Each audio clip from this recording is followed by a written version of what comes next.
Hi there, and welcome to this day in history for May 3rd. May 3rd is the 123rd day of the year in the Gregorian calendar, 124th in leap years, with 242 days remaining to the end of the year. Today's word is ate. Ate is a verb. It's the past tense of the word eat, as in I ate all my vegetables at supper time. It's also homophone for the word 8. It's a number that comes after 7 and before 9. 8. 8 and 8. And with that, the very first thing in today's events was an item from the year 752, and that is that the Mayan king known as Yaksun Balam IV, or Bird Jaguar IV, of Yaxchitlan, assumed the throne in Yaxchitlan, which is located in modern-day Chiapas, Mexico. He took this throne when he will have been about 43 years old and ruled for 17 years, from 752 until his death in 768. He would have been about 58 or 59 when he died. He achieved the throne and continued the period of prosperity that his father had generated during his rule. The thing is, it was about 10 years from the time his father died until Bird Jaguar IV was able to ascend to the throne, which indicates a struggle to prove himself as a legitimate heir.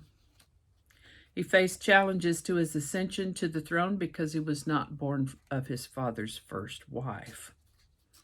Had to do a bit of managing and finagling to sort of prove his legitimacy, and at least part of this came in the form of having carvings made. You know, they have all those carvings in Mayan culture, having carvings created that showed himself with his father's first wife in the same panel, and also a series of carvings showing himself with his father.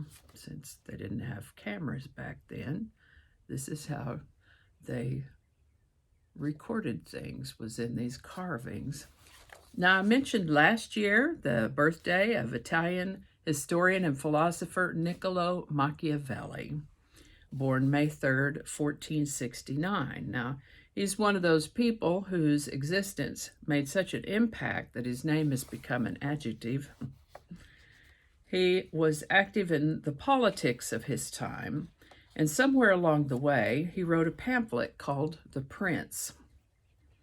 In The Prince, which was also published as a book posthumously, he described a vision of an ideal leader, an amoral, calculating tyrant for whom the end justifies the means. Unfortunately, since Niccolò Machiavelli wrote this piece, these qualities seem to have been attributed to him. Like he's come through history with the reputation himself of being an amoral, calculating tyrant for whom the ends justify the means. Interestingly, his personal views were actually much more moderate than the ideas expressed in The Prince. Once it was published, though, he became the object of great suspicion, causing him to lose favor and become alienated from the people he wished to serve. Sometimes people have difficulty distinguishing the author from the fiction. To this day, the term Machiavellian is used to describe an action undertaken for gain without regard for right or wrong. Niccolò Machiavelli lived to the age of 58. I printed my stuff out today.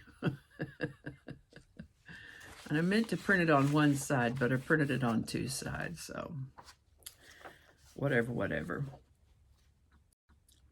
On May 3rd, 1715, a total solar eclipse was visible across Northern Europe and Northern Asia, as predicted by Edmund Halley, to within 4 minutes accuracy. That's pretty remarkable. Edmund Halley is a pretty interesting guy, and we'll have to be sure and take a deeper look at him probably around the time of his birthday in November. I made a note about it. Washington, D.C. was incorporated as a city on May 3rd, 1802, and given a mayor-council form of government. This is the birthday of American singer and actor Bing Crosby, born May 3rd, 1903. He entertained generations of Americans and lived to the age of 74. This is the birthday of American boxer Sugar Ray Robinson, born May 3rd, 1921. He lived to the age of 67. Ireland was divided into Northern Ireland and Southern Ireland with the passing of the Government of Ireland Act 1920, also known as the Fourth Home Rule Bill, on May 3rd, 1921. The Kentucky Derby was televised nationally for the first time on May 3rd, 1952. On this day, May 3rd, 1957, the owner of the Brooklyn Dodgers, Walter O'Malley, agreed to move the team from Brooklyn to Los Angeles. The first unsolicited bulk commercial email, which would later come to be known as spam, was sent by a Digital Equipment Corporation marketing representative to every ARPANET address on the west coast of the United States on May 3rd, 1978. And that's it. That's all I have for you. And I think that's going to do it for us today. Thank you so much for watching. Consider subscribing if you haven't already. Feel free to share this video with the link in your email, messaging, or social media. If you enjoy this series, you can check out the playlist that contains these videos. I'll put a link to that in the description. That description lives on YouTube, so for other platforms, I'll include the link to my blog page that is called No Really.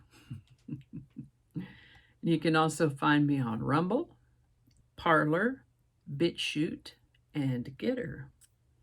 All those links in that description.